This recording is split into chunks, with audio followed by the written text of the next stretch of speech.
Hi there. You're about to start with me part 2 of my conversation with Anita Miranda, one of the co-authors of the book From Resilience to Brilliance.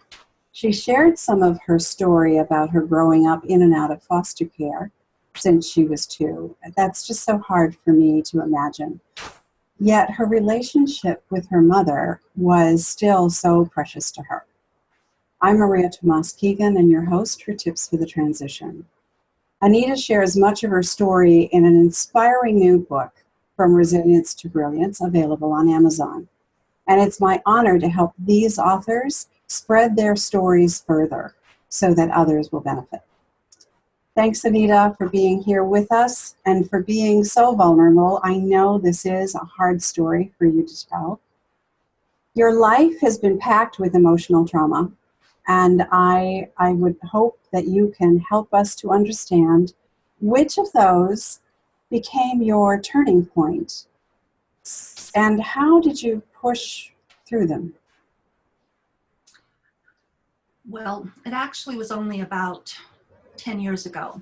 And I just was autopilot, like most women are. That is, had my children, went to school, had a job, did everything I was supposed to do. But I never realized how stuck I was or how unemotionally unavailable I was. And a lot of things that I thought I was providing for my family and my children, I was there. They never wanted for anything. I always worked. They weren't abused. And I thought that was enough.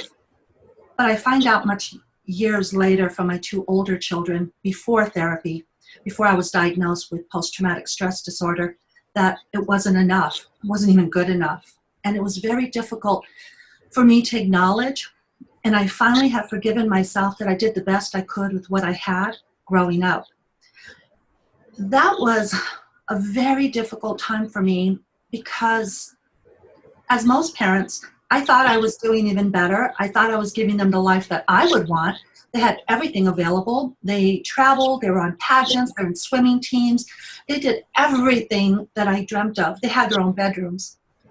But alas, I didn't hug them enough, and I didn't kiss them enough, and I didn't tell them how much I loved them. I thought by showing, because my background is people just talked. I love you, do this, do that. No one showed me.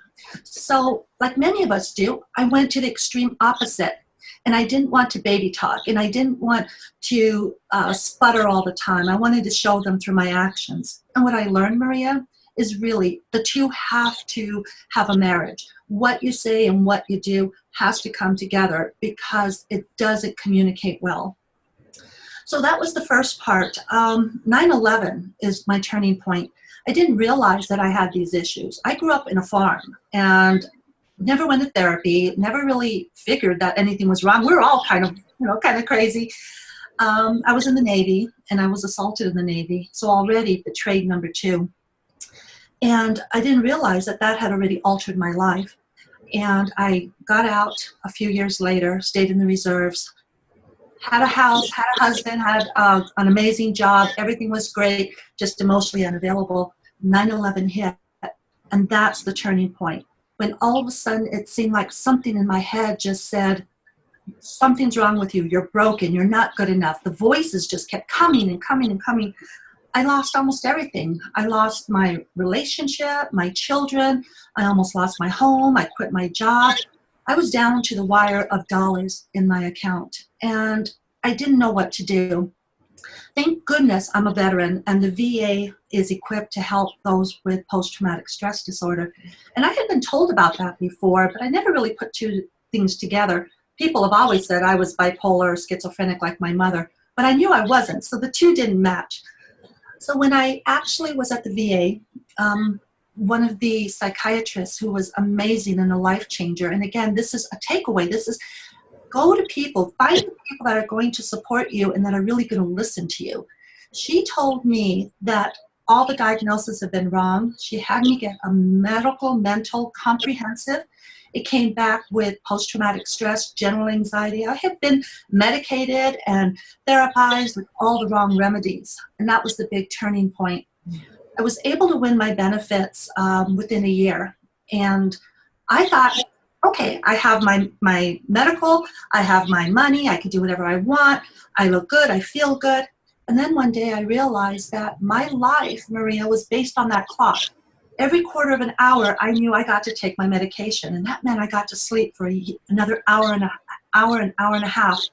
That was my life, watching TV, eat, watching the clock, and sleeping. I did that for almost a month until I saw my psychiatrist. I walked in, my hair was silver, my skin, I guess I looked like hell. And she said, "What's the matter with you? This is the time of your life. You finally have things together." And Maria, this is my turning point. I said, I have no purpose. I have a master's degree. I have everything I wanted. I have my home redecorated. I have enough money in the account. I have no purpose. What in the heck am I doing here? The only reason I'm still in this world, in this life, is because I have a 12-year-old son that relies on me, and I am not going to take his mother away. She grabbed my hands and she said, "Anita, I'm going to apologize for all the people that have it all your life. And I want to say I'm so sorry. But let me tell you, you are disabled. You're not dead. Start living." And that was my turning point. And that was up until 2017, 2018. Now that I suffered a stroke, I went through some other modalities. Last surgery was the end of 2017. Now my mantra is living differently abled with what I have and what I've learned, as opposed to living disabled. And that's what's gotten me through. And I've been able to step into my celebrity spotlight, and my children, my son and I have an amazing relationship. But unfortunately, my other two and I still haven't been able to bridge that.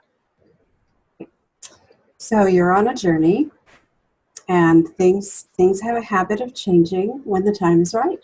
Yes. Yes. So you're very blessed to have your son with you, and thank you for taking all of us through that journey. There were a couple of turning points that you actually mentioned, and we all have them if we recognize them, right? Right.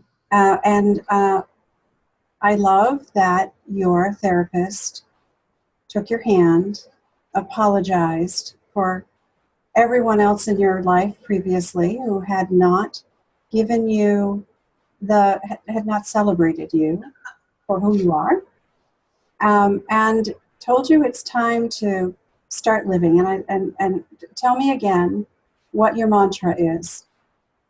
It is living differently abled as opposed to living disabled. Love it. Living differently abled as opposed to living disabled. So many people are going to resonate with that. Thank you for sharing that. I really appreciate that. Please stay tuned for our wrap up with Anita, because she's going to tell us, she's given us a couple takeaways already, but she's going to tell us some of her most life-changing lessons so we can all learn from her, learn more. I'm María Tomás-Keegan. Till next time.